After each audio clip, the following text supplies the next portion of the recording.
반갑습니다. 한국과 미국에 계신 우리 베레아 우리 성도 여러분 환영합니다. 그리고 너무나 또 이 시간을 통해서 만나 뵙게 돼서 반갑습니다. 얼굴은 보이지 않지만은 우리 하나님께서 성령을 통하여 우리 각자의 심령 가운데 동일하게 임하시는 것 때문에 더욱 우리가 기쁨이 있습니다. 오늘이 25번째인데요. 이제 저희가 다음 주에는 잠깐 한 주 쉬겠습니다. 다음 주 일요일 날 들어오시면 혼자 계시겠습니다. 예. 우리가 제자 훈련을 이렇게 하고 성경 연구를 하는 건 그냥 성경 공부가 아닙니다. 우리가 이제 제가 말씀드리겠지만은 항상 먼저 우리 말씀을 연구할 때요. 밭을 갈고 처음부터 우리의 말씀을 갑자기 지식적으로 이렇게 하기보다는 마음의 밭을 갈고 성령의 능력을 구하는 그런 먼저 우리의 자세가 될 필요가 있어요. 그래서 항상 제가 먼저 그것을 합니다. 먼저 지식보다는 성경적 지식보다는 품성을 갈아야 된다는 것. 예. 왜냐하면 교만을 양상할 수 있기 때문에 그러거든요. 교만을 양상하는 제자가 아닌 예수님의 품성을 지닌 제자가 만들어져야 되기 때문에 이것은 인간의 힘으로 만들어지는 게 아니에요. 저도 할 수 없어요. 여러분 자신도 스스로 할 수 없는 것입니다. 성육신, 신성과 인성이 연합돼서 하는 것이에요. 이 시간 성령께서 그런 마음으로 우리의 눈을 열어주시고 우리의 품성이 성령의 은혜로 변화되는 이 시간이 됐으면 좋겠습니다. 자, 누가복음 11장을 먼저 보시도록 하겠습니다. 누가복음 11장 누가복음 11장 24절 보시도록 하겠습니다. 24절. 네. 자, 여기는 보면은 여러분이 이제 계속 예수님이 귀신을 쫓아내는 일인데 바리새인들하고 이제 논쟁하는 장면에 있다가 이제 다른 말씀을 하시는 거예요. 그래서 예수님이 하신 말씀이 있어요. 네가 바알세불을 힘입어서 귀신을 쫓아냈지 않느냐. 이제 그런 말씀을 계속 주고받는 가운데 그 다음에 24절을 읽겠습니다. 더러운 귀신이 사람에게서 나갔을 때 물 없는 곳으로 다니며 그 다음에요. 다니며 쉬기를 구하되 얻지 못하고 이에 가로되 내가 나온 내 집으로 돌아가리라 하고 와보니 그 집이 어떻게 됐어요? 네, 소재되고 수리되었거늘 이에 가서 저보다 더 악한 귀신 7을 데리고 들어가서 거하니 그랬어요. 그 사람의 나중 형편이 뭐예요? 전보다 더 심하게 된다 그랬어요. 이 말씀 참 찔리는 말씀이고 우리의 마음에 뭡니까 각성되는 기별이에요. 이 말씀이 사실은 우리는 옛날에 하나님 믿기 전에는 뭡니까 다 귀신 들린 사람들이죠. 그런데 예수님께서 우리 안에 오시고 말씀이 오시고 성령께서 임하심으로 그때 성령이 나가게 된 거, 귀신이 나가게 된 거죠. 그러니까 예수님께서 쫓아주신 것이에요. 내 안에 사단이 있었는데, 내 안에 귀신이 있었는데, 내 안에 예수님이 오셔서 그 사단을 쫓아내 주신 거예요. 여러분 그걸 우리가 인정하고 믿죠? 네. 그래서 더러운 귀신이 사람에게서 나갔단 말이죠. 나갔는데 이 귀신들이 다니면서 쉬기를 구하다 얻지 못하다가 자기가 나온 그 집으로 다시 돌아간다는 얘기예요. 그런데 보니까 귀신이 와서 보니까 옛날에 내가 살던 집인데 와서 보니까 소재가 더 깨끗하게 잘 준비되어 있어요. 누구를 받을 만한 집이 된 것입니까? 원래는 하나님이 거하실 집이 되어야 되는데 귀신이 나간 다음에 이 처소가 여전히 누구의 처소가 되고 있는 것이에요? 여전히 하나님의 처소가 아닌 귀신의 처소로 남아있는 것입니다. 그래서 다시 들어가서 뭡니까? 이 귀신이 혼자 있지 않고 7 귀신을 데리고 와가지고 거기에 들어가서 동거하는 일이 벌어지는 것입니다. 여러분 그게 과거의 역사죠. 과거의 이스라엘 백성의 역사예요. 하나님을 믿었다가 처음에는 뭡니까? 예, 0으로 시작했다가 나중에 6으로 나가는 것이에요. 6으로 끝나버리는 것입니다. 이스라엘 백성이 하나님을 영접했죠? 그러다가 나중에 시간이 지난 후에 나중에 하나님을 떠나게 됩니다. 그래서 누구의 처소가 된 거예요? 사단의 처소가 된 것이에요. 가인부터 그래 왔습니다. 사실은 하와도 그랬죠? 하나님의 아름다운 뭐예요? 예, 처소였어요. 그러나 언젠간 뱀이 그와 대화 나눔과 동시에 그의 마음 가운데 자기도 모르는 가운데 뱀이 거기에 살아버리는 것이에요. 그러니까 하와의 정신을 누가 장악한 거예요? 사단이, 뱀이 장악한 것입니다. 네.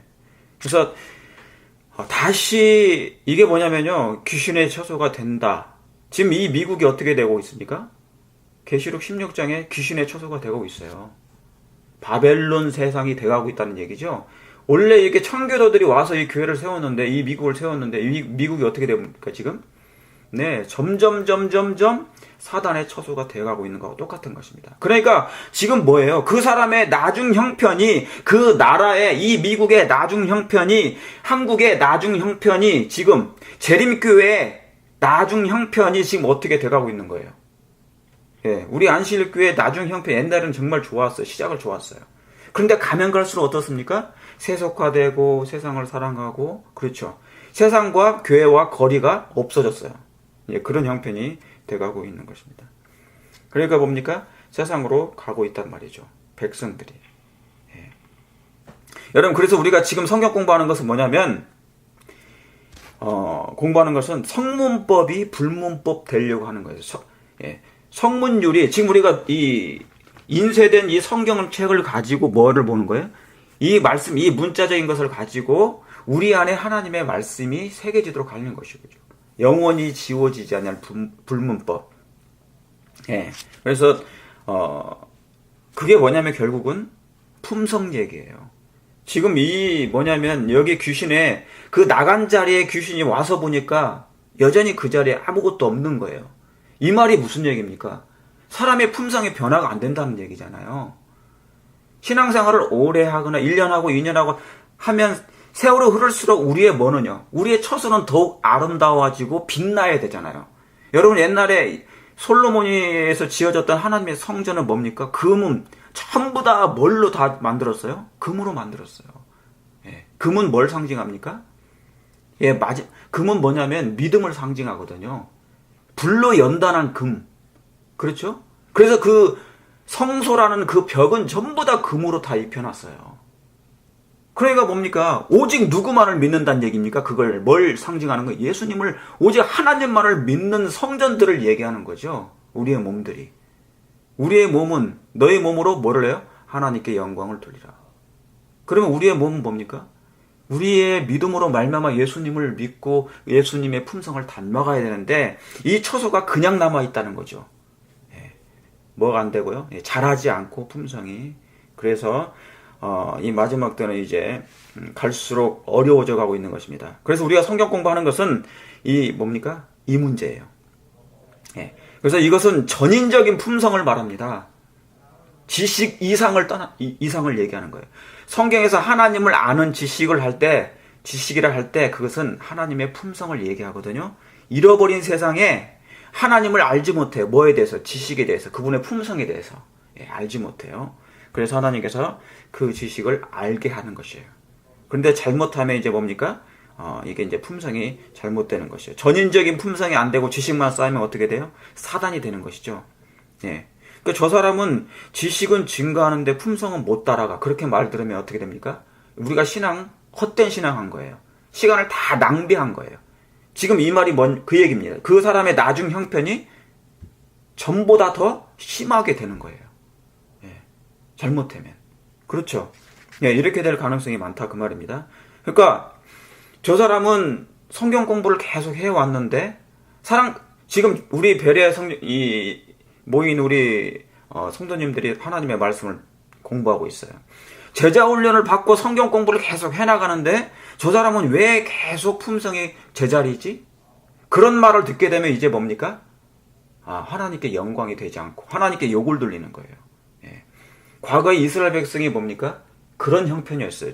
진리를 위탁받았는데 가지고 있었으나 마지막 백성 계시록 14장에 영원한 복음을 가지고 있었으나 가진 자더라 그랬죠. 영원한 복음을 가졌더라.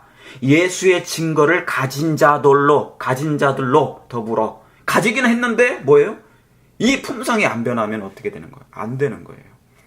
예. 그러니까 이게 가장 중요합니다. 여러분, 그래서 사단은요, 특별한 게 사단이 아니에요. 예. 품성은 없고 사랑은 없고 뭐만 쌓인 거예요? 예. 지식만 쌓이는 것을 이 사단이라고 하는 것입니다. 예. 그래서 사랑의 품성, 순결, 예의도 바라야 됩니다. 화이트 부인은 얼마나 예의를 많이 따졌는지 몰라. 얘기 말씀하셨는지 몰라요. 교양, 그리스도인의 교양, 배려, 남을 배려하는 정신, 인내심, 기다려주는 것입니다. 기다려주는 것이. 그 다음 오래 참음. 오래 참는 사랑은 오래 참고 겸손하고. 근데 이 하나님은 이 마지막 때 어떻게 어떻게 하냐면요. 자, 보세요. 12장 보시겠습니다. 12장 2절 한번 보시겠습니까? 누가복음 12장 2절. 하나님께서 우리 각자의 품성을 아시기 때문에 이 품성이 하나님의 은혜로 성령의 은혜로 품성이 변화되거든요. 성령께서 그 일을 해주셔요. 제자리로 머물면 안 된다는 얘기입니다. 자, 12장 2절에 보면 감추인 것이 뭐예요? 드러나지 않을 것이 없고. 그렇죠.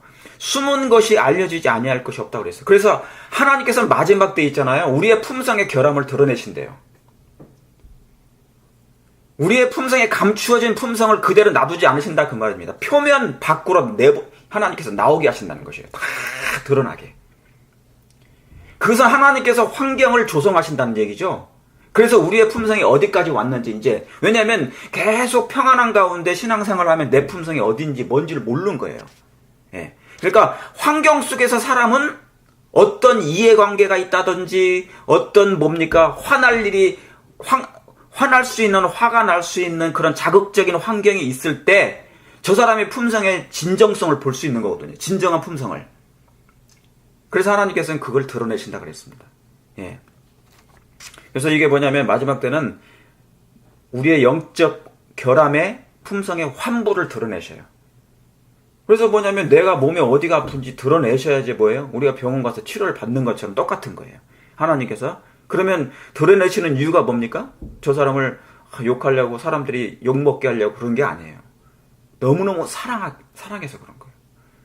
저것이 있으면 안 되기 때문에 하나님께 영광이 안 되고 온 우주 거민들이 지금 우리를 보고 있지 않습니까? 그겁니다. 예. 그래서 여러분 마음이 좀 상할지라도 뭐예요? 예, 마음이 상할지라도 하나님께서, 그러니까 마음이 좀 상하면 어때요? 그거보다 더 중요한 게 뭐예요? 멸망하는 것보다 낫기 때문에요. 이게 낫잖아요. 멸망하는 것보다 나은 것입니다. 그래서 칼과 망치와 끌로 다듬어서 뭐예요? 하면 되는 것이에요. 그래서 서로 아프죠. 이 작업이. 영적인 작업은요, 교회는 투쟁하는 교회이기 때문에 아파요. 아픈데 왜냐하면 깎는 사람이나 깎이는 사람이나 아파요. 다듬어지는 사람 똑같이 아파요. 그러나 우리의 모난 뾰족한 부분이 있기 때문에 깎아져야 되는 것이에요. 여러분 그걸 인정하십니까? 네.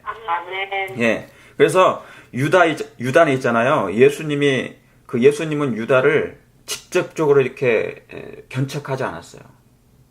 유다를 항상 뭡니까? 은근한 견책을 했어요. 그러니까 암시를 하고 이런저런 말씀을 보이지 않게 말씀을 했어요.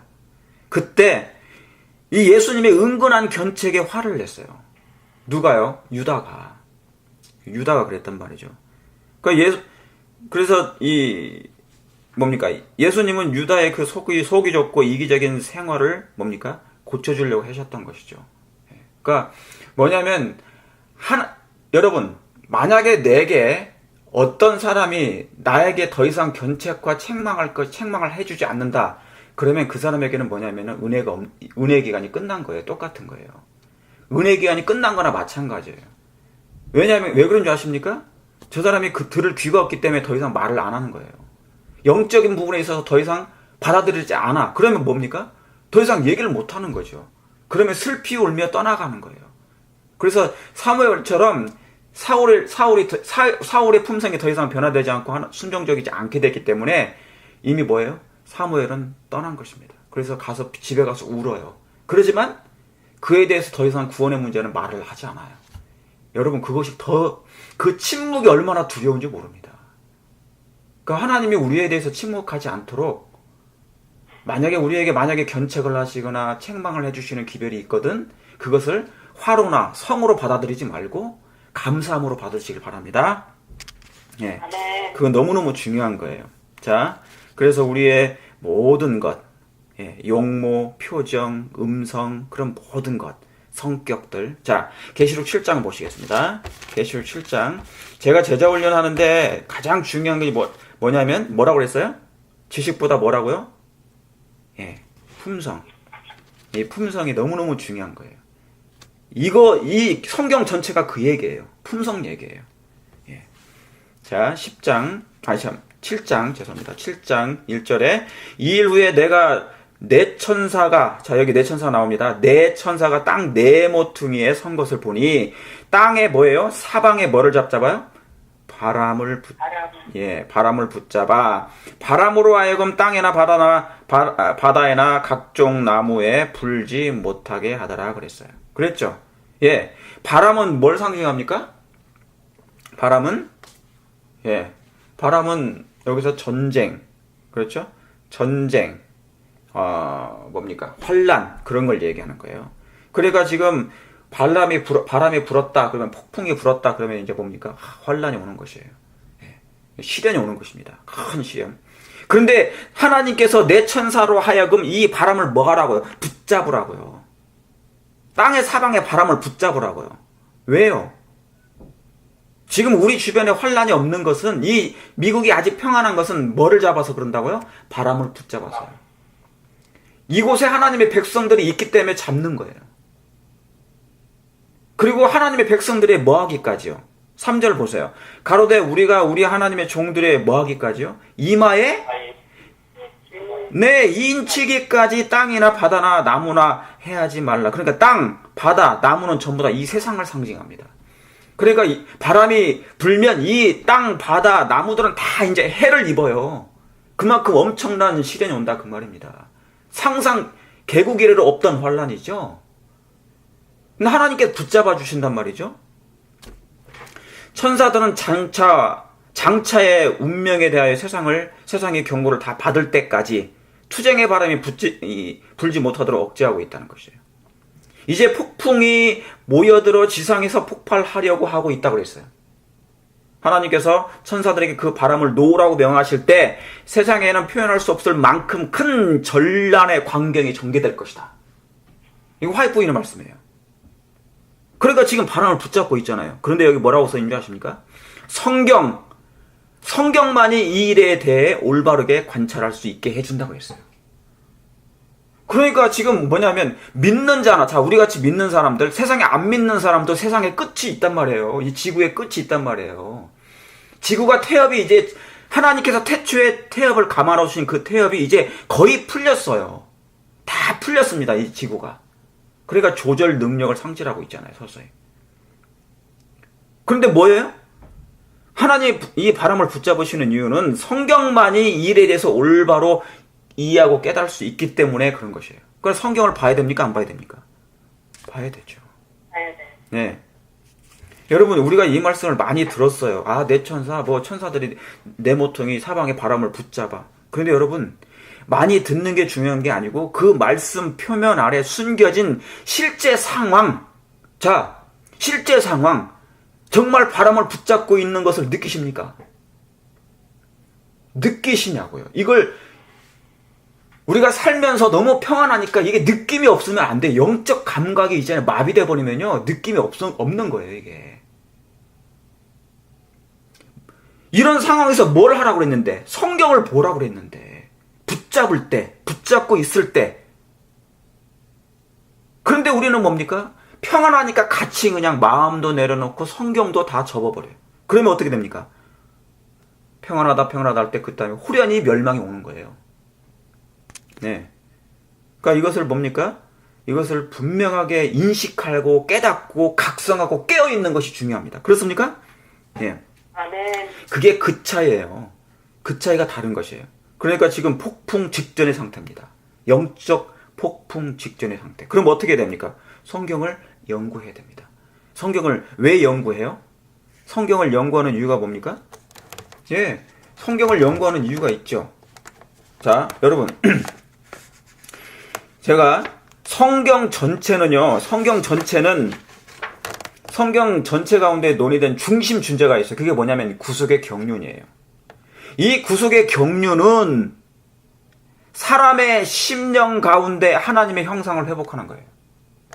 어디 가운데요? 예, 우리 마음 가운데, 인간의 마음 가운데, 사람의 마음 가운데 하나님의 형상이 회복되는 걸 얘기한다니까요. 심령 가운데 하나님의 형상을 회복되는 것이 구속의 경륜의 가장 핵심의 주제예요. 중심 주제. 그럼 이건 다시 말하면 심령 가운데, 우리 장로님들, 집사님들 심령 가운데, 마음 가운데 잃어버린, 깨어진, 파괴된 그 품성을, 하나님의 형상을 회복하는 것. 이게 품성 얘기예요. 그래서 하나님은 지성과 영성 발달을 위한 방법들을 어디다가 넣어놨냐면요, 성경 속에 넣어놨대요. 여기 여러분, 이게 중요한 말씀입니다. 우리의 지성과 영성이 발달돼야 됩니다. 이 방법들을, 그 발달될 방법들을 어디 속에 넣어놨다고요? 성경 가운데 준비해 두셨대요. 너무너무 중요합니까? 중요한 말씀이에요, 이 말씀이. 그러면 우리의 품성이 하나님의 은혜로 말미암아 우리의 지성과 영성과 모든 것이 교양이 다 변화되려면 뭐를 바라봐야 된다고요? 빛을 바라봐야 돼요. 그게 빛이 뭔데요? 성경이거든요. 말씀이거든요. 하나님의 말씀. Let there be light. 하나님의 빛이 있으라, 빛이. 나는 세상의 빛이라. 이제 이 말씀이 그 빛이거든요. 예. 그러니까 재림 준비한다고 해서 우리가 말로만 준비하면 안 되는 거예요. 그러면 기만입니다. 그게 우리 스스로 기만당하는 거예요. 그러니까 이 성경 가운데 하나님께서 모든 보화를 준비해놨어요. 이 보화를 어떻게 하려고요? 개발하게 하려고. 잠언서 24장 보시겠습니다. 잠언서 24장 보시겠습니다. 잠언서 24장. 잠언서 24장. 잠언서 24장에 보시겠습니다. 잠언서 24장 4절에 보시면요. 자, 먼저 3절 보시겠습니다. 집은 지혜로 말미암아 건축되고, 집 얘기 나오죠. 우리 지난주에 건축하는 얘기 잠깐 했죠. 다윗이 그의 아들을 통하여 집을 건축하게 할 것이라. 다 이게 연결되는 거예요. 건축되고 명철로 말미암아 견고히 되며. 자, 이제 4절을 보세요. 또 뭐예요? 뭐들은요? 방들은 지식으로 말미암아 각종 귀하고 아름다운 보배로 뭐 한다고요? 채우게 된다고요.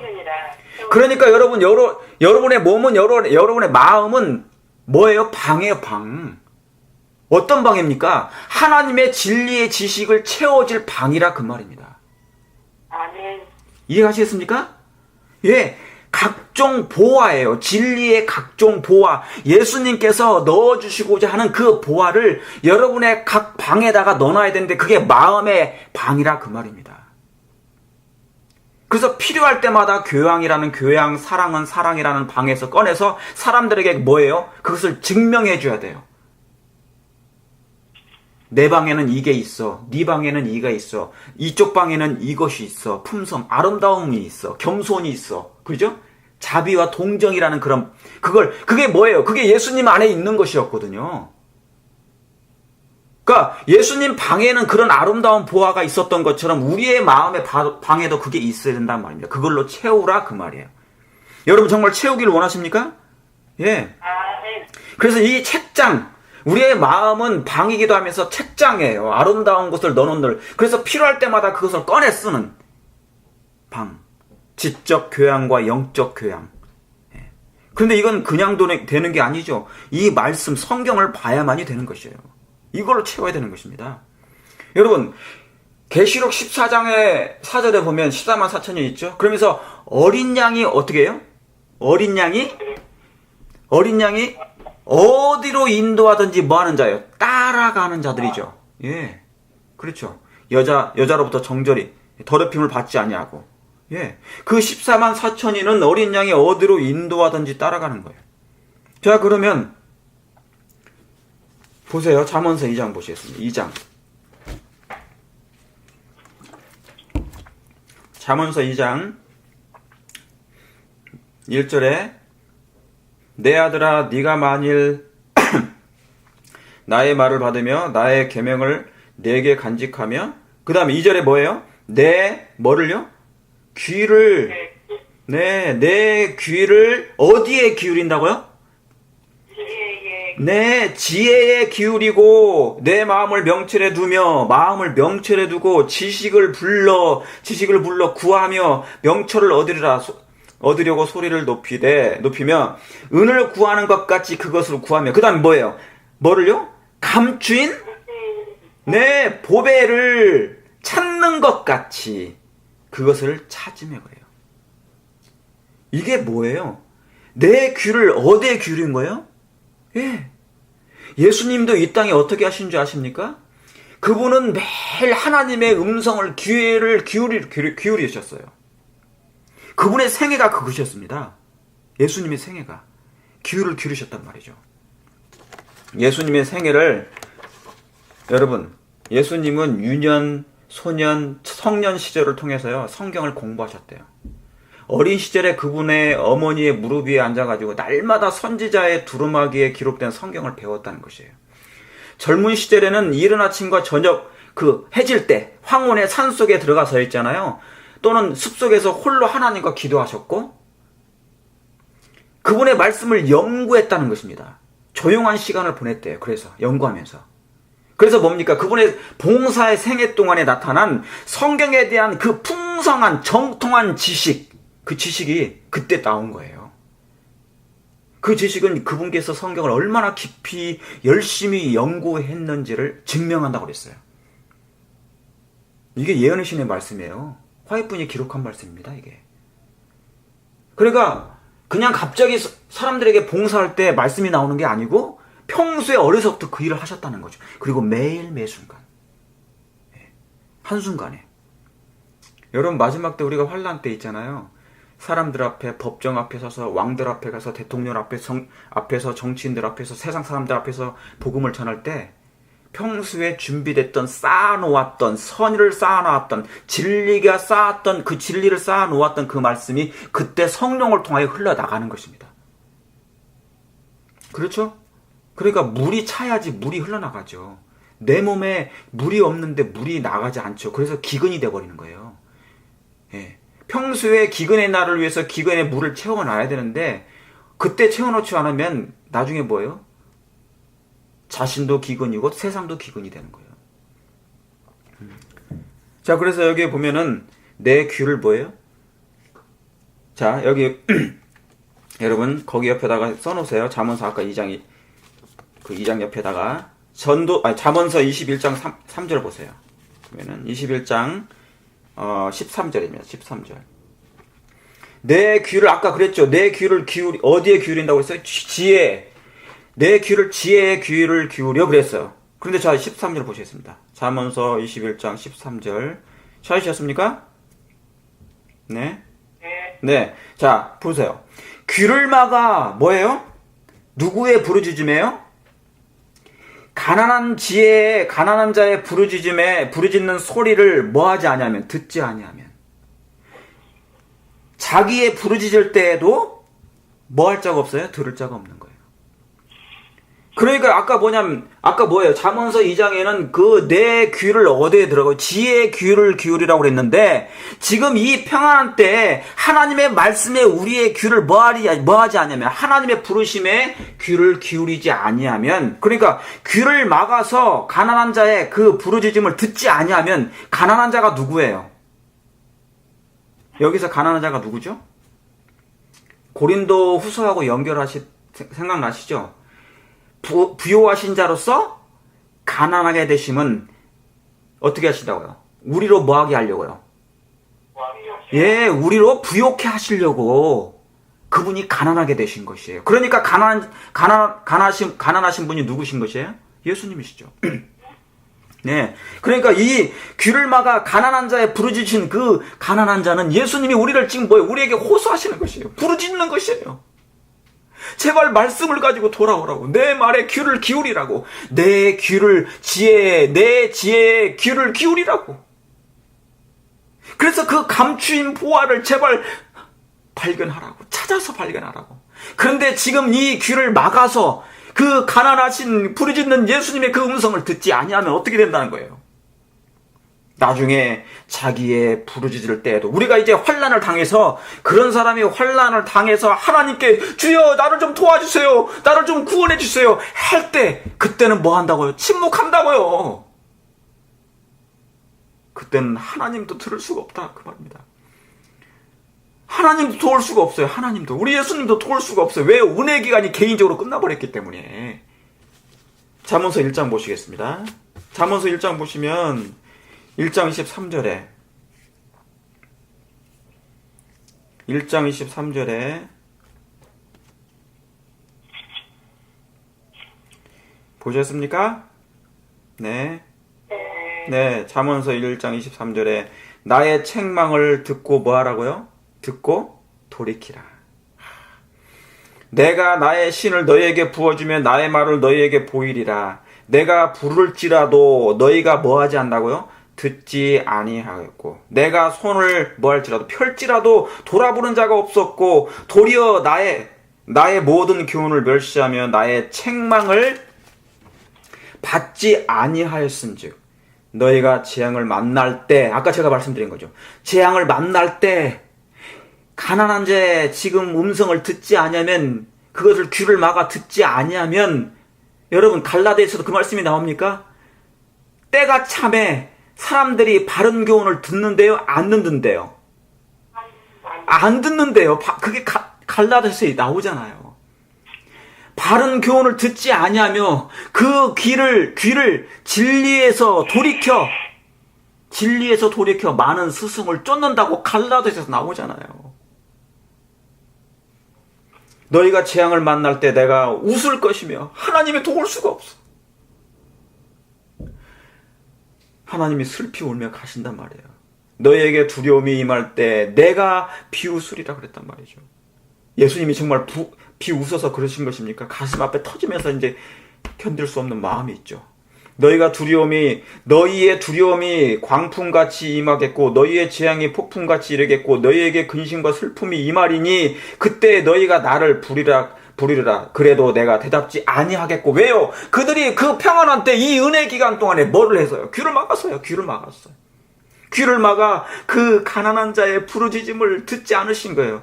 제발 좀 들어줄래? 이 진리의 말씀, 지혜의 말씀을 좀 들어줄래? 하나님을 아는 지식에 귀를 그렇게 되기를 원하셨던 거죠. 지금 이 기간이 바로 그 기간입니다. 내 천사의 바람을 붙잡고 있을 때. 사랑하는 성도 여러분이시여, 이제는 우리가 하나님의 말씀을 뭐 해야 된다고요? 들어야 된다고요. 그럴 때가 됐어요. 네, 그럴 때가 됐습니다. 자, 누구나 성경의 가르침을 이해하고자 하는 마음만 있으면, 여기 예언의 신입니다. 단 한 절을 읽을지라도 거기서 유익한 사상을 얻을 수 있다. 그러나 이따금 하는 연구나, 이따금이에요. 단편적인 연구로서는 성경의 가장 귀중한 교훈을 배울 수가 있을까요? 없을까요? 없다. 성경을 급히 또는 부의주의하게 읽는 사람에게는 성경의 큰 진리 체계가 깨우쳐지지 않는다.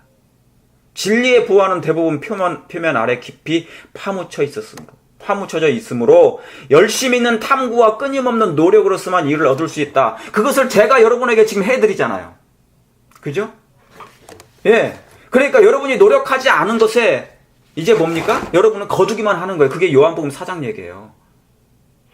저는 노력해서 여러분에게 나눠드리잖아요. 그러니까 노력하지 않은 사람들 이제 뭡니까? 이 추수만 하면 되는 거죠. 이 말씀들을 받아들이기만 하면 되는 거예요. 그게 그 당시에 그 사람, 예수님께서 말씀하셨던 진리였거든요. 네. 그러니까 여러분, 이 말씀들, 아까 제가 말씀드렸던 거 있죠. 성경 전체는 무슨 얘기라고요? 중심 주제가 구속의 경륜이라고요. 그 구속의 경륜은 뭐라고요? 사람이 10년 가운데 하나님의 형상을 뭐 하는 겁니까? 예, 회복하는 것입니다. 회복하는 얘기예요. 이건 너무너무 중요한 거예요. 그러니까 성경을 안 보면 품성이 변화돼요? 안 변화돼요? 안 변화돼요. 진리의 성령께서 성경을 기록했기 때문에. 여러분, 우리가 바빠요. 알아요. 여러분, 너무너무 지금 한국에 계신 분들 이 바쁜 와중에 하나님의 말씀을 여는 것입니다. 너무너무 감사해요. 하나님이. 그러니까 뭡니까? 지금 귀를 열어서 뭐 하는 거예요? 그 진리의 지식을 듣고자 하서. 아멘. 그러니까 복을 저절로 쌓으시는 거죠. 이 복을 저절로 쌓으시는 거예요. 예. 자, 마태복음 4장 보시겠습니다. 저하고 성경 공부를 그동안 해왔기 때문에 항상 저하고 성경 공부할 때는 연결식입니다. 예, 관주로 다 연결하는 것으로 상식적으로 생각하고 하시면 돼요. 자, 마태복음입니다. 4장. 자, 여러분이 다 아시는 말씀이죠? 예수님이 광야에서 시험 받으신 장면. 그때 예수께서 성령에게 이끌려. 여러분, 저와 여러분은 성령에 이끌려 사십니까? 아니면 사단의 그 뱀에 의해서 이끌려 삽니까? 예, 성령에 이끌려 살기를 간절히 바랍니다. 예수님의 생애 자체는 성령의 이끌림을 받았어요. 여러분, 성령의 이끌림을 받은 사람들은 항상 행복합니까? 아멘. 예, 아멘. 항상 행복하기도 하지. 그런데 여기 보세요. 행복합니다. 예수님은 성령에 이끌리셨는데 무슨 시험을 받아요? 고통의 시험을 받아요. 여러분, 성삼위 하나님께서 우리를 항상 인도한다고 모든 좋은 일이 생기는 게 아니에요. 예수님은 성령의 이끌림을 받으셨지만 사단에게 시험을 받아요. 그것도 광야로 갑니다. 이거 우리 오해하면 안 돼요. 하나님 믿는 사람들은 항상 복이 터지고, 그렇죠? 기복신앙. 좋은 일만 생겨야 되고 그런 일인데 아니에요. 오히려 그리스도에 가는 길은 뭡니까? 성령에 이끌리는 가는 삶은 어쩌면 가시밭길일 수 있어요. 가시밭길. 그리고 그 길이 뭡니까? 포도즙 틀일 수 있어요. 그러나 우리의 보이지 않는 믿음은 뭡니까? 확실한 기쁨이 있습니까? 그 내면에는 기쁨이 있죠. 하나님과 관계된. 그러나 성령의 이끌림 받는 사람은 항상 복만 나오는 것이 아니라 뭐도 있어요? 고난과 시련이 앞에 있다는 것이에요. 예. 여기 예수님 보세요. 성령에 이끌려 시험을 받으시잖아요. 예. 자, 그런데 제가 그 말씀 드리려는 것이 아니었습니다. 지금까지 아까 제가 잠언서에 있는 그런 말씀과 연결되었을 때 서서히 이 사건이 이제 진행이 되고 있는 거예요. 지금 오늘날 적용되는 것쯤에 전부 다 마귀에게 시험을 받으러 광야로 가사 40일을 밤낮으로 뭡니까? 금식하신 후에 주일이신지라 시험하는 자가 예수께 나와서 가로되 네가 만일 하나님의 아들이든 명하여 이 돌들이 뭐예요? 떡덩이가 되게 하라 그랬어요. 여러분, 이 말씀을 창세기 3장 4절, 5절, 6절하고 그것다 써놓으세요. 그냥 써놓으셔야 돼요. 연결돼요. 자, 그러면 아담과 하와는 범죄 상태예요? 아니면 범죄 전에 이 시험을 받았어요? 범죄 전이죠. 흠과 점이 없었죠. 아담과 하와가 그 상태는. 그렇죠? 아무 점이 없어요. 아담과 하와는 먹을 거 다 먹고 왔죠. 예수님은 금식하셨어요. 아담과 하와는 금식 안 했어요. 그렇죠? 40일 동안 예수님은 금식하셨어요. 아담과 예수님은 완전한 360도가 다 완전한 차이예요. 예수님은 퇴보된 상태, 퇴보된 인성, 4,000년 동안 인성을 취하신 몸으로 그 시험을 받으셨어요. 그것도 40일 동안 금식. 아담과 하와는요, 에덴 동산에 있는 아름다운 과일 다 먹고 난 다음에 배불린 다음에 또 왔어요. 그리고 또 뭐까지 먹어요? 뱀이 주니까 선악과까지 하나 더 먹어요. 예수님은 금식한 상태에서 이 시험을 받아요. 그때 뭡니까? 예수님이 하신 말씀이 사람이 뭘로 사는 거 아니라고요?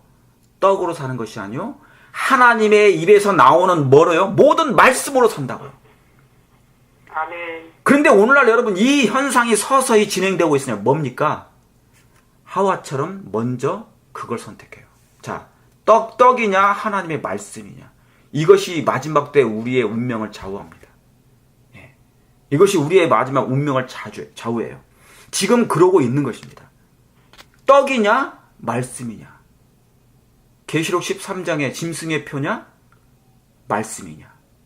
이게 같아요. 시험이 똑같아요. 계시록 13장 거기 써놓으셔야 돼. 떡이냐 말씀이냐? 이 시험 가운데 우리는 지금 뭡니까? 갈등하고 있어요. 매일. 지금 하나님 앞에 말씀 앞에 여러분 서 있습니다. 제 방송 들으신 분도 너무너무 감사한 일이에요. 그분은 여전히 뭡니까? 떡보다 뭘 선택하신 거예요? 이 말씀을 선택하신 거예요. 뱀은 여전히 그 하와에게 나타났던 똑같이 모습을 하고 우리에게 변장하여 지금 있는 것이에요. 뭐만 다릅니까? 보이지 않는 선악과의 모양만 달라요. 지금 우리 각자 앞에 뭐가 있어요? 선악과가 있다니까요. 거기서 지금 꽈리를 틀고 사단이, 뱀이 지금 있단 말입니다. 자, 이 뱀이 우리에게 얘기하는 것이에요. 하나님 말씀보다 지금 세상은 하나님 말씀 인기 없으니까 세상에 먼저 떡을 선택하라 얘기해요. 그걸 주장합니다. 지금 이 일에 모든 사람들이 다 뭡니까? 허적거리는 것입니다. 여러분, 초기 문집의 탐욕이라는 부분을 꼭 읽어보세요. 초기 문집의 탐욕이라는 부분을. 사단이 하나님의 제칠을 안식일 예수 재림교인들 백성들 앞에 무엇을 놓을 것인지. 제가 지금 먹는 얘기 했잖아요. 이 떡 먹는 얘기가 식욕 문제가 아니에요. 사실은. 정말 여러분의 마음이 하나님의 뭐예요? 말씀의 저장소가 되기를 원합니다. 아멘. 떡보다, 세상적인 그 떡보다 생명의 떡인, 다시 말하면 영생의 저장소, 욕망, 영생의 그 소망을 가지길 바랍니다. 그게 말씀이에요. 이게 이 말씀이거든요. 여기에 우리의 운명이 좌우된다니까요. 부한 자나 가난한 자나 뭐한 자나 더요. 큰 자나 작은 자나 그 짐승의 표를 받지 않으면 뭐 한다고요? 매매를 금지당한다고요. 매매를 금지당한다고요. 여러분, 그러므로 하나님의 말씀, 이 하나님의 입에서 나오는 말씀으로 살아야 우리는 살아남아요. 이게 살아남는 이들입니다. 여러분이 살아남기를 바랍니다. 그런데 이 라오디게 백성들이 서서히 떡을 선택하고 있어요. 이 하와처럼. 하나님 말씀보다 창세기 2장 16절에 선악을 알게 하는 나무를 먹지 말라. 네가 먹는 날에는 정령 죽으리라. 그런데 그것을 선택하고 있단 말입니다. 점점. 여러분들이 지금 일하지 말라는 얘기가 아니에요. 그 얘기가 한 것이 아닙니다. 우리의 식욕과 전도서 잠깐 보세요. 자, 이건 전도서 잠깐 보시겠습니다. 전도서 6장입니다. 전도서 6장 6장 7절입니다. 사람의 수고는 다 뭐를 위함이에요? 전도서는 구약 951페이지입니다. 6장 7절 찾으셨습니까? 네, 그럼 보겠습니다. 사람의 수고는 다 뭐를 위함이에요? 그 입을 위함이나 그 식욕은 찬대요, 안 찬대요? 안 차요. 차지 아니하는 도다 그랬어요. 아담도 하와도 먹는 것, 그 식욕, 사실은 식욕이 아니에요. 예수님도 먹는 것으로 사단이 접근하죠. 유혹하죠. 금식할. 마지막 백성들 똑같이 얘기하죠. 제가 왜 이 말씀을 여러분이 저하고 성경 공부했잖아요. 이 구약, 신약, 말세에 나타날 새, 이 성경절 가지고 왜 제가 이렇게 강조하는 이유가 있어요. 오늘은 특별히 뭡니까? 떡이냐 하나님의 입에서 나오는 말씀이냐 이거예요. 우리는 어떤 품성의 저장소냐 그 말입니다. 세상에 떡을 채우는 처소인 건지 아니면 하나님의 말씀을 채우는 처소인 것인지. 아까 우리의 방이라고 그랬죠, 잠언서에는. 여러분, 우리의 몸은 방이잖아요. 하나님의 말씀을 채울 방. 그런데 그 귀신들이 나갔다가 다시 7 귀신을 들여온 이유가 뭐라고요? 거기에 말씀이 들어가 있지 않기 때문에요. 여전히 그 떡만 있기 때문에, 그것만 바라고 있기 때문에 뭡니까? 다른 귀신을 들여온다니 그 말입니다. 자, 오늘 우리의 이 몸이, 우리의 마음의 처소가 하나님의 말씀으로 정말 충만하게 임하시길 간절히 바랍니다. 아멘. 자, 그러면 전도서 3장을 보겠습니다. 3장.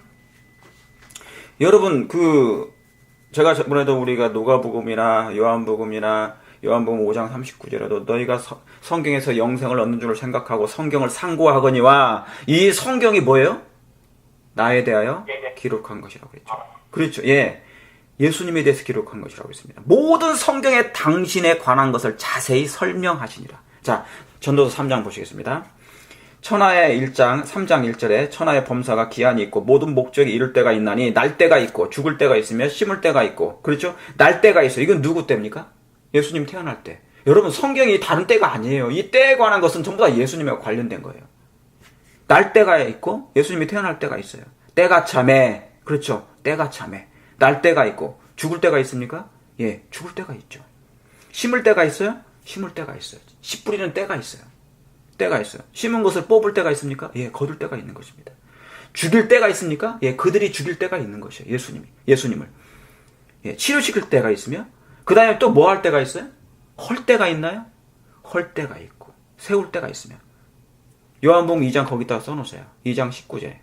헐 때가 있는지 뭔지 그러면 요한복음 2장 19절 가보시겠습니다. 요한복음 2장 19절. 요한복음 2장 19절.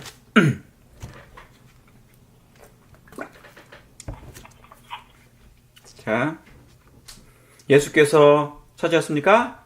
네. 예수께서 대답하여 가라사대 너희가 이 성전을 뭐하라? 헐라.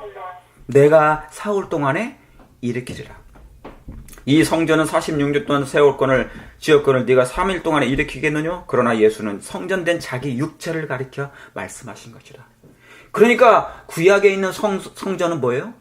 전부 다 예수님 자신이 뭐라고 그랬어요? 이건 나다, 그 얘기야. 이건 나야. 저 성전을 너희가 보니? 저 성전을 향하여 너희가 예배를 드리니? 저 성전은 바로 나다. 그런데 이스라엘 백성은 뭐예요? 그 성전을 보면서도 예수님을 몰라봐. 구약의 상징적으로 그분을 가르쳤는데 그분을 몰라본 거예요. 헛된 예배를 드렸단 말이죠. 그러므로 너희가 이 성전을 헐라. 내가 세우리라. 그 얘기잖아요. 전도서 3장하고 지금 연결한 것입니다. 헐 때가 있으면 세울 때가 있고. 자, 그러면 욥기서 19장 보시겠습니다. 욥기서. 성경 전체는 누구에 관한 거라고요? 모든 성경에 쓴 바 모세 율법과 선지자의 글과 시편에 가리켜 나를 가리켜 기록한 것이 다 뭐에 이루어져야 하리라 하죠. 자, 욥기서 19장. 욥기서 19장.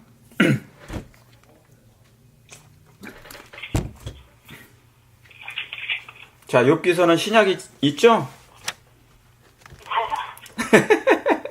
이제 안 속. 시편 앞에 있어요. 네, 이 정도야 뭐, 그죠? 예. 안 속으시기죠? 예. 자, 19장 9절부터 읽겠습니다. 나의 영광을 벗기시며 나의 면류관을 머리에서 취하시고. 여러분, 제가 8절에 그가 내 곁을 막아 지나지 못하게 하시고 내 첩경에 흑암을 두셨으며 나의 영광을 뭐 했다고요? 벗기시며 나의 면류관을 머리에서 취하시고. 여러분, 욥이라는 사람이 무슨 영광이 있었어요? 그는 죄인에 불과하죠. 흠이 없는 사람이었었지만은, 예, 영광을 벗기시며 면류관을 뭐예요? 머리에서 취하시고. 하나님은 하늘의 영광을 떠나서 이 땅에 썩어질 인성을 취하셨어요. 그리고 뭡니까? 하늘 영광의 면류관을 벗으시고 무슨 면류관을 쓰셨어요? 예, 가시 면류관을 머리에 쓰셨어. 그러니까 하나님 아버지께서 예수님은 스스로 그 면류관을, 영광의 면류관을 벗으신 거예요. 하나님의 영광을, 신성의 옷을 벗어 던지고 이 땅에 오신 거예요. 인성의 가죽을 뒤집어 쓰시고 이 땅에 오신 거예요. 정말 아무 쓸데기 없고 가치 없는 그 인성의 가죽을 예수님이 입으시고 이 땅에 오시고 영광을 벗으시고 오신 것이에요. 왜요? 우리를 그 영광으로 다시 올려주시려고, 입혀주시려고. 네. 나의 면류관을 머리에서 취하시고. 예수님은 이 가시 면류관을 찔리셨단 말입니다. 그 가시 면류관이 뭔데요? 우리 인간이지 않습니까? 인간은 가시 나무예요. 그것을 엮어가고 우리라는 가시를 예수님의 머리에 씌워서 우리가 찔렀다, 그 말입니다. 그래서 이 이사야 53장에는 뭡니까? 내 죄로 나의 허물로 그분이 찔리시고 찔림을 당하시고 그 얘기하신 거예요. 그러니까 인간은 뭡니까? 우리의 입을 열어보면 뭐가 있어요? 가시가 있어요. 가시 돋친 말 말을 잘못하면 가시도치잖아. 막 찔러. 막. 그러니까 우리 인간이 뭐냐면 고슴도치예요. 등에 뭐만 나 있어요? 막 가시만 잔뜩 나 있다고요. 한번 해봐, 나한테. 한 방 해줄게. 찌른단 말이죠. 가시나무. 근데 결국 그 가시로 누굴 찔렀어요? 우리 예수님을 찔렀어. 예수님은 기꺼이 받으셔요. 그 찔림심을. 너희의 죄를. 그렇죠? 자, 그리고 10절에 사면으로 뭐예요? 나를 허르시니. 여기 또 나오죠? 네, 여기 또 나와요. 사면으로 나를 허르시니 나는 죽었구나. 내 소망을 나무 뽑듯 뽑으시고. 그러니까 너희가 이 성전을 헐라. 그렇죠? 그러니까 이거 누굴 얘기하는 겁니까? 이게 욥을 통하여 지금 욥의 입을 빙자하여 누굴 얘기한 거예요? 예수님 자신을 얘기하는 거예요. 사면으로 나를 허르시니. 여기 사면, 나는 죽었구나. 그렇죠? 내가 내 소망을 나무 뽑듯 뽑으시고 나를 행하여 진노하시고 원수같이 보시는구나. 그 군대가 일제히 나와서 길을 뭐 했다고요? 수축하고. 여러분 이 말씀 생각 안 나십니까? 그 군대가 일제히 나왔어요. 누구를 통해서? 유다가 누구를 데리고 왔습니까? 그 군병들을 데리고 왔잖아요. 요한복음 18장에. 그 많은 군대를 데리고 와서 예수님 한 분 잡으려고. 내 장막을 뭐 했어요? 진쳤구나. 여러분 좀 눈을 열어서 아까 시대소망이 아까 예언의 뭐라고 그랬습니까? 성경 그 표면 밑에 감추어진 그것을 그 진리를 좀 보시라 그 말이죠. 하이픈이 그랬죠? 그 보화를 감추인 보화를 좀 눈을 열어서 하나님께서 우리에게 보여주시는 얘기입니다. 이게 욥 얘기가 아니었구나. 그걸 얘기한 것이에요. 이 13절에도 나의 형제들로 나를 멀리 떠나게 하시니 나는 나를 아는 이 모든 사람이 내게 외인이 되었구나. 예수님이 얼마나 외로우셨습니까? 너희도 갈래? 너희도 떠날래? 많은 제자들이 예수님을 떠났대요. 왜 그런 줄 아십니까? 예수님이 죽는다고 하니까. 그 요한복음 6장에 나오잖아요. 그러니까 예수님이 물어봤어요. 베드로야, 12 사도야, 너희들도 나를 떠날래? 주여, 영생의 말씀이 당신에게 있는데 우리가 어찌 주를 떠나리까? 그런데 오늘날 많은 사람들이 예수님을 떠나요. 많은 사람이 떠나. 가슴 아픈 일이지만. 자, 그러면 민수기를 보시겠습니다. 자, 이 사면을 허르시니 그랬죠. 이걸 기억해 두시고 민수기를 보셔야 됩니다. 자, 민수기 2장입니다. 민수기 2장. 자, 민수기 2장. 여기서부터 조금 정신을 바짝 차리고 또 한번 말씀을 봐야 됩니다. 간단히 끝날 문제지만 굉장히 중요한 말씀입니다. 자, 민수기 2장입니다. 자, 읽겠습니다. 여호와께서 모세와 아론에게 일러가라사대 이스라엘 자손은 각각 뭐예요? 그 깃발입니다. 깃발. 그 깃발과 그 뭐예요? 종족의 기호 곁에 진을 치되 회막을 몇 면으로 세대요? 네. 여기 또 사면 나오죠? 예. 그러니까 이 사면은 뭘 얘기하냐면 회막이에요. 회막, 성막, 성소, 성전 다 같은 말이에요. 그러니까 사면을 얘기할 때는 전부 다 성소를 얘기하는 거예요. 아까 여러분 계시록 7장에 네 천사가 어디에 섰대요? 땅 네 모퉁이라고 돼 있죠?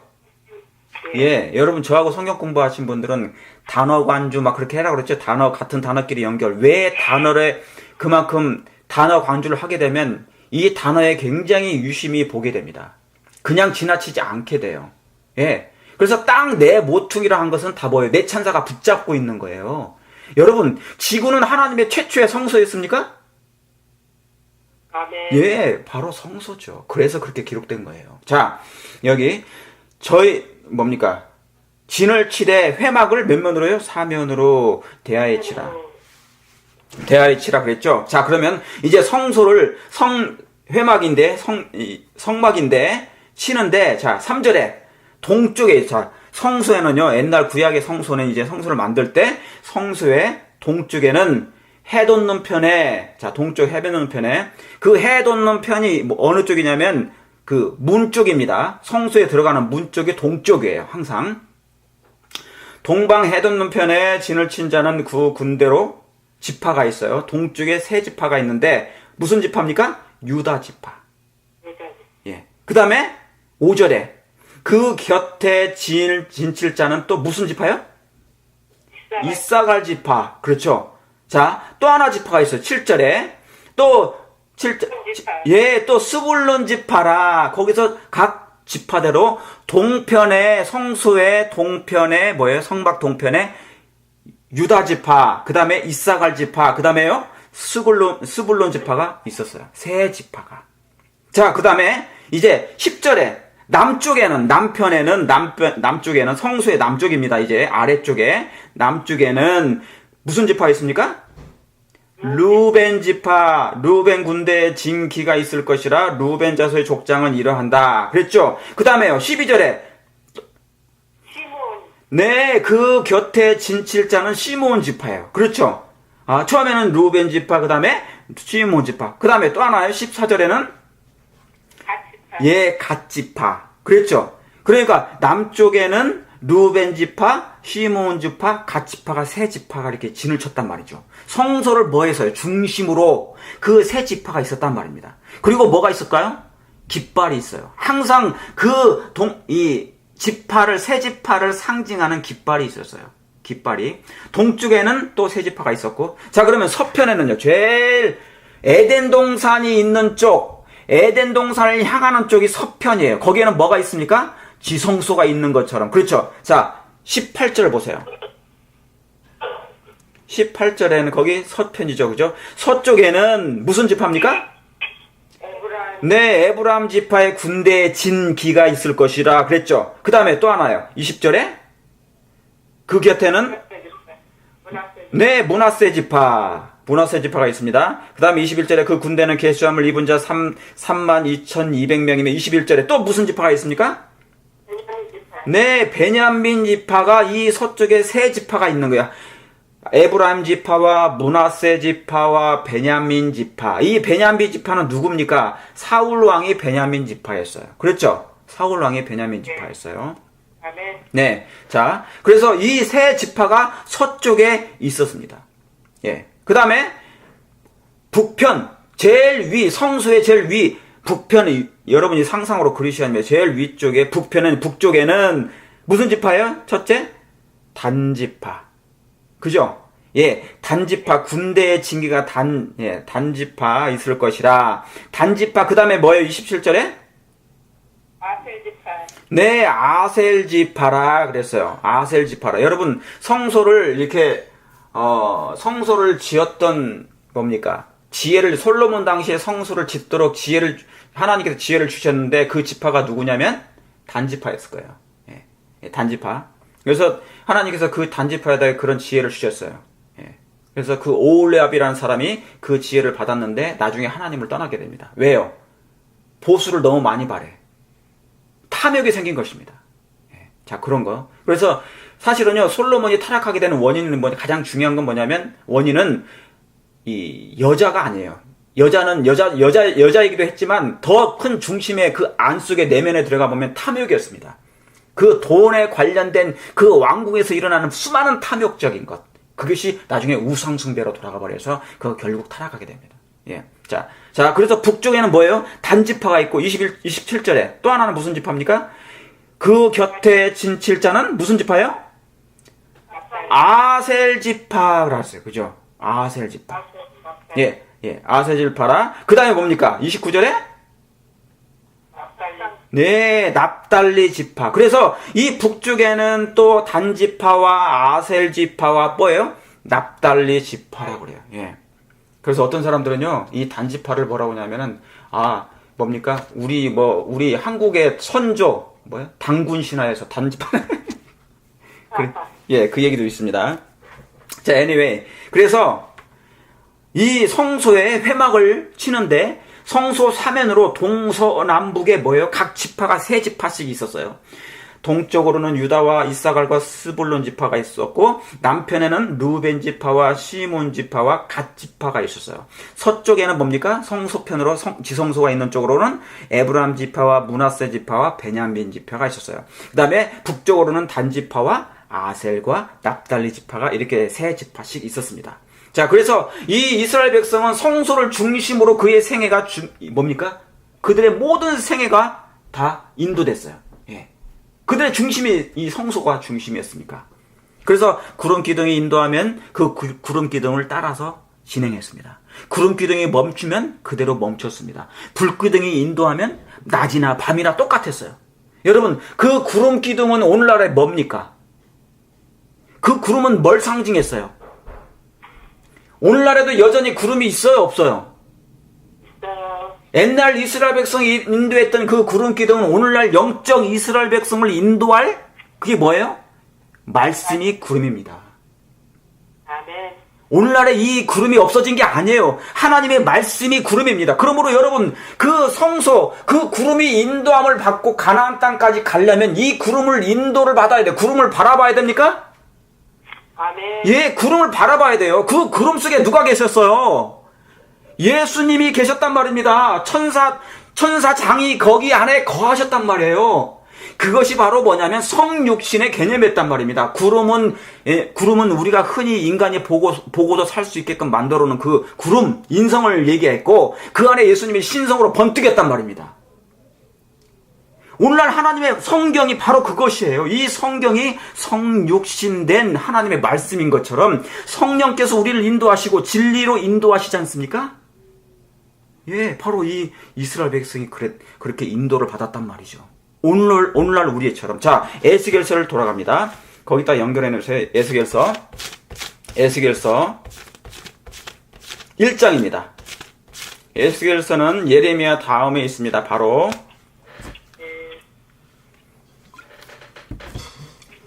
제가 성경 공부할 때 반복하고 또 그렇게 하죠. 여러분이 교육책에 읽어보시면 예수님은 끊임없이 동일한 말씀을 반복 반복하셨다고 그랬어요. 예, 그렇게 하라고 그랬어요. 단순하게. 자, 에스겔 1장에, 자, 에스겔은 몇째, 2차 포로 때, 2차 포로 때 포로된 사람이에요. 예.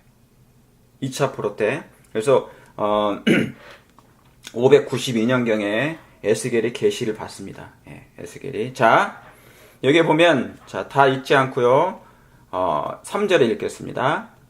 갈대아 땅 그 발강가에서 여호와의 말씀이 누구의 아들이에요? 부시의 아들. 예, 부시의 아들. 여기서 부시는 조지 부시 아닙니다, 대통령. 예. 예. 부시의 아들, 얼굴이 부시부시한 거. 부시의 아들 제사장 나 에스겔에게 특별히 임하라고 여호와의 권능이 내게 내 위에 있느니라. 4절에 내가 보니 북방에서부터 폭풍과 큰 구름이 오는데, 예수님이 구름을 타고 올라가셨습니까? 승천하셨습니까? 예. 예수님께서 다시 또 뭘 타고 내려오신다고요? 구름을 타고. 예. 각인이 그를 본다고 그랬어요. 그러니까 자, 큰 구름이 오는데 그 속에서 뭐예요? 불이 번쩍번쩍 한다고요. 그 구름 속에 불이 번쩍번쩍 한다고요. 옛날 이스라엘 백성이 구름 기름을 인도받았을 때 그 안에 구름이 뭐예요? 구름 속에 번쩍번쩍 한다고요. 신성이. 예수님이 이 땅에 지상에서 지상 봉사를 하셨을 때, 걸어 다니실 때 뭡니까? 그분의 옷자락에서 뭐가 나왔다고 그래요? 신성이 번뜩였다고 그랬어요. 화이프는 그걸 놓치지 않고 기록합니다. 그 구름 속에, 자, 구름은 인성이라고 그랬습니다. 그 구름 속에 그 구름이 오는데 그 속에서 뭐가 번쩍번쩍해? 불이 번쩍번쩍하여. 빛이 그 사면, 여기 또 사면 나오죠? 성소를 얘기해. 사면에 비치며 그 불 가운데 뭐가요? 단쇠 같은 것이 나타나. 여러분, 이 불이 번쩍번쩍하고 불 가운데 단쇠, 이거 전부 다 뭐냐면 쉐키나입니다. 쉐키나. 지성소 안에 거한 하나님의 영광. 그게 어디에 있었어요? 창세기 3장 24절. 거기 옆에 써놓으세요. 화영검 있죠? 화영검. 예. 생명나무의 길을 막아놓았던 그 화영검이 거기에 비춰놨단 말이죠. 그래서 아담이 거기를 못 들어갔어요. 왜요? 예. 그래서 이제 뭐냐면 하나님의 영광을 볼 수가 없게 된 것이죠. 나중에 그것이 그 안에 들어간 것입니다. 지성소 안에. 자, 그래서 이 단쇠 같은 것이 이건 신성을 상징하는 것이에요. 그래서 하나님의 지금 에스겔에게 하나님께서 하늘의 보좌를 보여줬어요. 하늘 성소를 보여주신 것입니다. 왜 그런 줄 아십니까? 하늘 성소를 왜 보여주셨냐면 지금 이스라엘 백성들은 어떻게 됐어요? 유대가 하나님께 범죄함으로 다 나라가 망해버렸어요. 예루살렘 성전까지도 뭡니까? 무너진 것입니다. 그러니까 슬피 울고 있는데 하나님께서 이 에스겔에게 계시를 보여주신 것이죠. 왜요? 에스겔아, 너무 슬퍼하지 말라. 저것은 가짜야. 진짜 성소를 내가 보여줄게 하면서 하늘을 열어서 그에게 눈을 열어서 뭐예요? 하늘 사면을 보여주신 것이에요. 그게 하늘 성소였단 말입니다. 지금 이 장면이 그 장면이에요. 이해하시겠습니까? 네. 자, 그러면서 뭡니까? 그 가운데 단쇠 같은 것이 나타나 보이고 그 속에서 뭐가 있습니까? 내 생물의 형상이 나타나는데 그 모양이 이러하다고 그랬어요. 사람의 형상이 나타나다. 여기 보니까 뭡니까? 내 생물의 형상이 나타나 있죠? 예, 내 생물이 있습니다. 그리고 그 모양이 사람의 형상이라. 각각 내 얼굴과 내 날개가 있고요. 그 다리는 곱고 그 발바닥은 송아지 발바닥 같고 그 마강한 구더기 같으며 8절에 그 사면 날개 밑에는 각각 사람의 손이 있더라. 자, 그 다음에 그 내 생물의 얼굴과 여기 얼굴이 나옵니다. 내 날개가 이러하니 그랬죠. 그러면서 10절에 그 얼굴들의 모양, 자, 내 생물이 있습니다. 하늘 성소를 에스겔이 봤는데 사면이 있어요. 그 사면에 하나님이 거하시는데 불이 번쩍번쩍 하는데요. 거기에 내 생물이 있는 거예요. 내 생물이 뭡니까? 얼굴이 있는데요. 얼굴이 이런 얼굴인데 그 얼굴들은 모양은 넷의 앞은 무슨 얼굴입니까? 사람의 얼굴이요. 사람의 얼굴. 네, 하나는 사람의 얼굴이요. 그 다음에요. 넷의 우편은요? 예, 사자의 얼굴이요. 넷의 좌편은요? 소의 얼굴이요. 넷의 뭡니까? 독수리의 뒤는 독수리의 얼굴이니 그랬어요. 여기 보니까 에스겔이 본 계시 중에 하늘의 성소를 보니 사면이 번쩍번쩍 하는데 네 생물이 있습니다. 그런데 자세히 들여다봤더니 그 얼굴이 생물들의 얼굴이 각각 달라요. 하나는 뭐예요? 사람의 얼굴이요. 하나는 사자의 얼굴이요. 또 하나는 소의 얼굴이에요. 또 하나는 뭡니까? 독수리의 얼굴을 하고 있는 것이에요. 이게 보니까 놀라운 것입니다. 그래서 여러분 에스겔은요 구약의 계시록입니다. 자, 그러면 신약의 계시록으로 가보겠습니다. 신약의 계시록 4장입니다.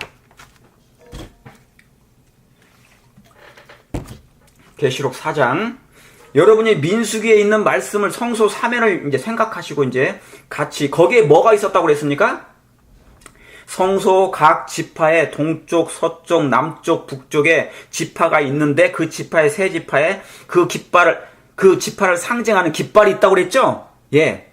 그런데 에스겔에는 뭐냐면 하늘 성소를 보여주시면서 하늘 사면에 하나님의 보좌 사면에 그 네 생물의 얼굴이 각각 다른 얼굴이 있었다 그랬습니다. 자, 계시록 4장. 반모섬에 있는 요한에게 보여준 것이에요. 자, 하늘에 이 일 후에 내가 보니 하늘에 뭐예요? 열린 문이 있는데 내가 들은 바 처음에 말한 바 나팔 소리 같은 그 음성이 가로되 이리로 올라오라. 이후에 마땅히 될 일을 내게 보이리라 하시더라. 내가 곧 성령에 감동하였더니 보라. 여러분, 이 말씀 뭐냐면 에스겔에도 똑같은 말씀이에요. 사람이 계시를 받잖아요. 화이트부인처럼 계시를 받으면 성령께서 하나님의 신이 그를 끌어올렸다 그랬어요. 하나님의 신이 그를 끌어올려 그랬어요. 이게 바로 뭐냐면 예언의 영입니다. 동일하게 대언의 영. 신구약을 그래서 자세히 연구하면 그것이 똑같은 걸 발견할 수 있어요. 예. 그러니까 대언의 영은 하나님의 신이잖아요. 예언의 신이잖아요. 하나님의 신이 임하여 그를 이끌어 하늘로 인도한 겁니다. 예. 자, 네, 그러니까 뭡니까? 성경을 성경으로 해석하면 아무 문제가 없는데 자꾸 이상한 그걸로 하지 않으니까 문제가 생기는 것이에요. 최근에 어느 의학 박사처럼 자, 내가 곧 성령에 감동하였더니 보라 하늘에 보좌를 베풀었고 그 보좌 위에 앉으신 이가 있는데 앉으신 이의 모양이 벽옥과 홍보석, 무지개 그 다음에 홍보석 같고 무지개가 있어. 여러분 거기 옆에다가 홍보석, 녹보석 뭐 다 나오죠? 에스겔 28장 13절을 써놓으세요.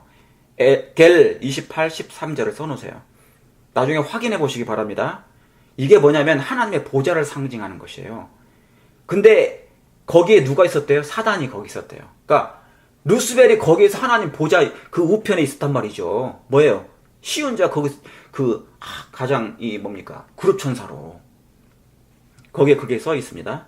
앉으신 예 모양이 벽옥과 홍보석 같고 무지개가 있어 보좌를 둘렀는데 그 모양이 녹보석 같더라. 여러분 가끔씩 비 올 때 해가 뜰 때 뭐가 보여요? 하늘에? 무지개가 있습니까? 예. 네, 그 무지개는 언약을 상징하는 거예요. 다시 말하면 율법입니다. 하나님은 빛이시죠? 빛이 있으라 했더니 빛을 비췄죠? 그런데 이 빛을 프리즘으로 나눠보면 7색깔이에요. 그게 무지개 색깔입니다. 그러니까 뭡니까? 하늘은 나의 보좌요, 땅은 나의 발등상이요. 그러니까 이 지구는 그 무지개가 내려온다 그 말은 하늘 보좌로 붙어 있는 거예요, 이게. 이 무지개는 하나님의 보좌에 있어요, 이게. 거기서부터 여기까지 내려온 거라 그 말입니다. 그게 뭐예요? 하나님의 사랑의 율법이라 그 얘기예요. 그게 빛을 나누는 것이거든요. 그리고 우리가 빛 가운데 살면서도 모르는 거예요, 사람들이. 여러분 분수대에 가보세요. 그냥 물만 뿌려도 햇빛하고 만나면 바로 무지개가 나와요. 자, 무지개가 있어 보좌에 둘렸다잖아요. 이 놀라운 말씀 아닙니까? 보좌에 둘렸는데 그 모양이 녹보석 같더라. 놀랐습니다. 그러니까 우리가 지금 몰라볼 뿐이지 하나님의 보좌 가운데서 항상 살고 있는데 우리는 몰라. 그러니까 고아들이 돼가지고. 4절에 보좌에 둘려 4절에요. 또 보좌에 둘려 24장로 보좌들이 있고 그 보좌들 위에 24장로들이 흰옷을 입고 머리에 금면류관을 쓰고 있었더라. 그러면서 쭉 말씀이 나오다가 뭡니까? 5절에 보좌 앞에 수정과 같은 유리바다가 있고 보좌 가운데 보좌 주위에 또 뭐가 나옵니까? 네 생물이 있는데 앞뒤에 눈이 가득하더라 그랬어요. 그러니까 여러분 그 네 생물들이 눈이 많아서 그런 것이 아니라 모든 걸 본다 그 말입니다. 예. 앞뒤에 눈이 가득하더라. 이 뭐 괴생생명체가 아니에요. 눈이 가득하더라. 그 첫째, 네 생물이 있는데요. 그 첫째 생물은 뭐 같고요? 사자 같고. 네, 사자 같고 둘째 생물은요? 송아지 같고 아까 에스겔에 봤던 그 계시에는 소라고 있어요. 그렇죠? 송아지나 소나 같은 얘기예요. 송아지 같고 그 다음에요. 셋째 생물은 그 얼굴이 사람 같고 그 넷째 생물은 날아가는 뭐예요? 독수리 같더라. 아까 에스겔이 봤던 그 계시의 하늘 보좌 하나님의 그 사면 하늘 성수의 모습을 그대로 보았더니 똑같은 거예요. 순서만 바뀌었지 하나님의 보좌를 두르고 있는 네 생물이 있는데 그 얼굴들이 각각 다른데 하나는 뭐예요? 사자애 같고 이제는 송아지 같고 또 하나는 뭐예요? 얼굴이 사람 같고 또 하나는 생물은 날아가는 독수리 같더라 그랬어요. 여러분 이게 과연 뭘까? 자 보세요. 민수기의 성소 사면에 깃발이 있었습니다. 그 깃발이 거기에는 나타나지 않았어요. 무슨 깃발일까? 각각 동서남북의 세 지파를 상징하는 깃발이 있었는데 거기에 그림이 있었단 말입니다. 그런데 거기에는 나타나지 않았어요. 그런데 에스겔에 보니까 뭐예요? 에스겔에 본 그 하늘 성수에 네 생물의 얼굴들이 각각 달랐어요. 이건 뭘 상징했을까?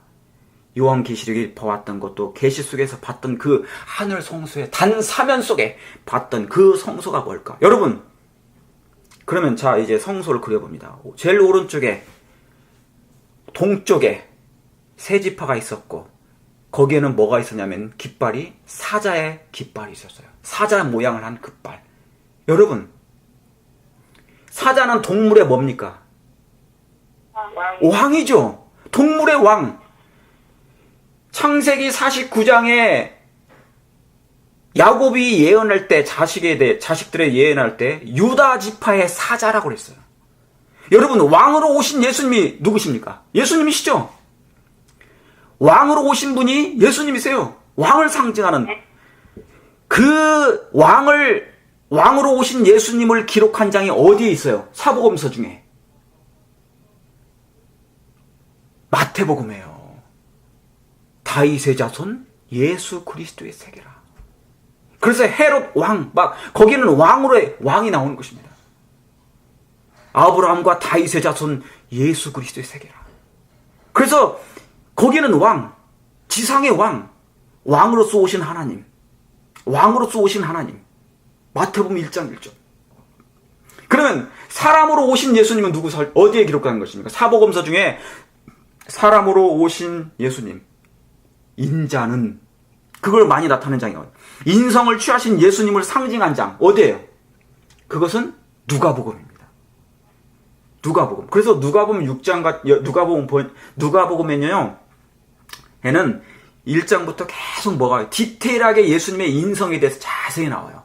다른 데는 간단히 나오지 않습니까? 그런데 누가복음 1장에는 이제 뭐냐면 사가랴가 계시를 보고 마리아가 계시 보면서 이제 애를 낳겠다. 그러면서 예수님이 태어난 장면이 아주 디테일하게 나오죠. 그러면서 6장에도 보면 인자는 안식일의 주인이니라. 사람으로 오신 예수님. 그걸 상징하기 위해 누가복음이 누가에 기록한 것입니다. 누가가 누가복음을 기록한 것이에요. 사람으로. 내 생물에 그 천사의 얼굴이 하고 있는 것이 그 인자의 모습이 바로 누굴 상징한 것이에요? 예수님.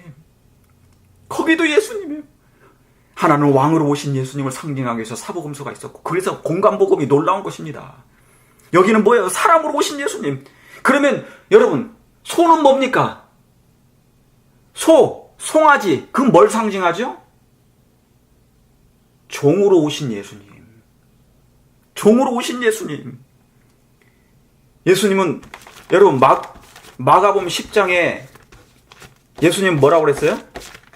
마가복음 10장 45절에 인자에 온 것은 뭐를 받으러 온 것이 아니에요? 섬김을 받으러 한 것이 아니라 도리어 섬기려 하고 자기 목숨을 많은 사람의 대속물로 추리함이라고. 그래서 예수님은 뭐예요? 이 땅에 종으로 오신 예수님. 그래서 마가복음에 그걸 기록한 것입니다. 독수리는 뭡니까? 내 생물 중에 얼굴이 독수리 같은 얼굴이 뭐예요? 독수리는 하늘에 뭐예요? 하늘의 왕이에요. 그래서 뭡니까? 그걸 멍살정하냐면 하늘의 왕 대신 하나님으로 오신 예수님을 기록한 장이 어디 장입니까? 어느 책이에요? 사복음서 중에 마지막 하나? 요한복음이에요. 요한복음. 그래서 요한복음인 그래서 태초에 말씀이 계시니라. 이 말씀이 하나님과 함께 계셨으니, 이 말씀이 곧 누구시라고요? 하나님이 그분이시라. 그분이 말씀이 육신이 되어 우리 가운데 거하시네. 그래서 요한복음 10장에도 그 말씀이 있습니까? 나와 아버지는 하나이니라. 하나이시니라. 요한복음 10장 30절에도. 요한복음 17장에도 그럽니까? 아버지와 나와 함께 있었던 그 영화로서. 나중에 도마가 뭐라고 그래요? 요한복음 20장에 네가 그렇게 믿음이 없느냐? 그랬더니 찔러보더니 주는 나의 주시며 나의 하나님이시다고 고백합니다. 알고 봤더니 이 사명성소 민수기에 있었던 그 사면으로 각 동서남북의 각 지파대로 그 깃발에 그 그림이 있었는데, 상징하는 그것을 그림이 있었는데, 거기에는 보이지 않았지만 에스겔은 그 네 생물, 하늘 성소에 보여줬던 그 네 생물의 얼굴들을 봤더니 에스겔이나 요한계시록에 요한이 봤던 그 계시가 똑같았어요. 알고 봤더니 뭡니까? 왕으로 오신 예수님을 상징했습니다. 인자로 오신 예수님, 종으로 오신 예수님, 하늘의 하나님으로, 창조주 하나님으로 오신 예수님임을 증명하시기 위하여 온 성경이 당신에 관하여 자세히 설명하셨던 것. 여러분, 천사들조차도 뭐예요? 예수님을 바라봤어요. 천사들 내 생물조차도 오로지 예수님밖에 없어요. 구약에 있는 모든 성소가 예수님을 바라봤습니다. 오로지 누구만 빼고 이스라엘 백성들만 예수님을 바라보지 아니하고, 지상 성소나 하늘 성소나 하늘이나 땅이나 오직 한 분 예수 그리스도만을 사랑하고 예수님만을 의지하고 사랑했단 말입니다. 그들의 모든 생애가 뭐예요? 예수님이 전부였어요. 그렇습니까? 네. 아멘. 이게 바로 누가복음 24장에 예수님께서 27장에, 자, 누가복음 24장 보시고 오늘 말씀 마치겠습니다. 누가복음 24장 27절 31절. 이에 모세와 및 모든 선지자의 글로 시작하여 모든 성경에 쓴 바 자기에 관한 것을 자세히 보여요 설명하시니라. 그러면서 31절에 저희 눈이 뭐예요? 밝아져 그인 줄 알아보더니 예수는 보이지 아니하더라. 저희가 서로 말하되 길에서 우리에게 말씀하시고 우리에게 성경을 풀어주실 때 우리 속에 마음이 뜨겁지 아니하더냐 그랬어요. 여러분, 오늘 이 예수님의 사랑에 여러분 성경 속에 감추어진 하나님의 사랑에 우리 자신을 하나님께 더 드리고 이스라엘 백성들처럼 구름 기둥으로 사면 성소 자체가 예수님을 다 상징했어요. 모든 것이 다. 그럼에도 불구하고 그들은 예수님을 잃어버렸습니다. 저와 여러분 마지막 영적 이스라엘 백성들만큼은 그 예수님을 잊어버리지 않냐고 잃어버리지 않냐고 놓치지 않냐고 끝까지 붙잡고 사랑하는, 그래서 승리하는 꼭 여러분 되시길 간절히 바랍니다. 아멘. 네, 오늘 여기서 말씀을 마치고 드리겠습니다. 기도하겠습니다. 하늘에 계신 아버지시여, 오늘 우리에게 하나님께서 이렇게 성경 곳곳에 놀라운 진리로 당신 자신을 감추어 놓으신 것 감사합니다.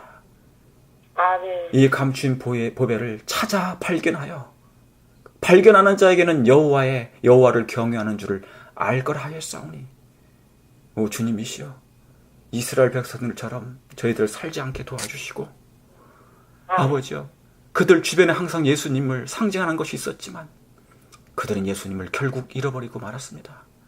하늘 천사들마저도 그들의 얼굴에 온 사면에 예수님이 거하셨던 것처럼 바로 그 동서남북에 있었던 그 상징은 바로 왕으로 오신 예수님, 종으로 오신 예수님, 인자로서 오신 예수님, 하나님으로 오신 예수님을 우리에게 깨닫게 하시고자 사복음서가 기록된 것을 인하여 감사드리며, 오늘 우리의 생애가 구름 기둥 대신 우리를 다시 한번 말씀의 구름으로 인도해 주셔서 주님의 재림을 맞이할 마지막 백성들로 준비시켜 주시옵기를 간절히 간구드리오며 구주 예수님의 이름으로 간절히 기도하옵나이다. 아멘. 아멘.